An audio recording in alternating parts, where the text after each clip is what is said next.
Hi guys! Masayang araw. Today is Sunday, yes.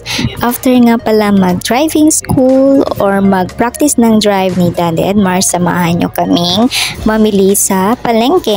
Yes guys, bibili tayo ng maraming jelly juice and mga zesto. Yes, inabot ako ng almost 3,200 pesos sa gastos dyan. Yes guys, kasi bumili ako ng 2 dosenang jelly juice and mga 1 dosenang zesto, choco, and then sting. So ayan pala yung pinamili ko guys. Lahat yan si Daddy Edmar yung nagbuhat paakyat.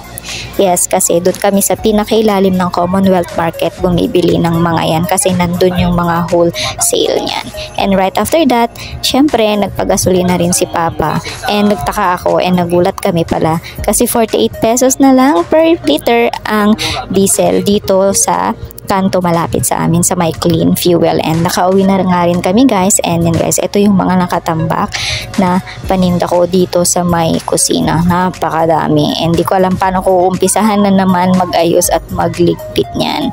So anyway, wala naman akong choice kundi ayusin. And naglagay na nga rin ako sa freezer namin. Naglagay ako ng mga at least tagpo 4 na klase ng mga zesto kasi syempre hindi naman kakayanin lahat ng freezer na yan. And marami pang laman yan. So, inasorted ko siya. Meron kaming 4 flavors ng zesto. Napakahirap nga habang naglalagay ako, may bumibili pa balik-balik.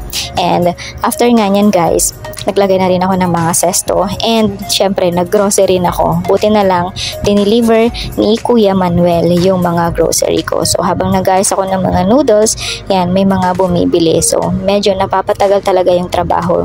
Pag ganyan guys, may mga bumibili. Well, it's normal kasi nga may tindahan ako, diba?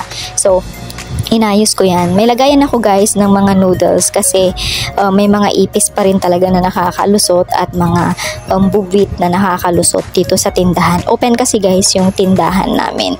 So, in case may papasok ng mga bubwit, ayan, safe na safe yung mga noodles namin. Walang mabubutas, walang masisira. Ibig sabihin, hindi lugi.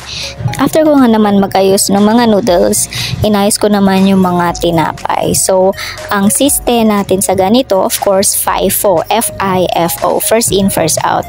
Right after nun, iligpit ko na rin yung mga dineliver ni Kuya na mga alak. Actually, kulang pa yan. Halos nasa 6 kasi yung in-order ko na alak and the rest is soft drinks. Hindi pa dumadating yung soft drinks. So, skala nyo tapos na? Hindi pa guys. Hindi pa ako nakontento. Meron pa akong gagawin. Yun ang magtakal at magsukat ng ice cube para ilagay ko sa freezer at para di ako matunawan at para hindi malugi syempre. Ayan, nanonood lang si Daddy kasi nagpagupit. Yun lang guys. Salamat sa panonood. Bye!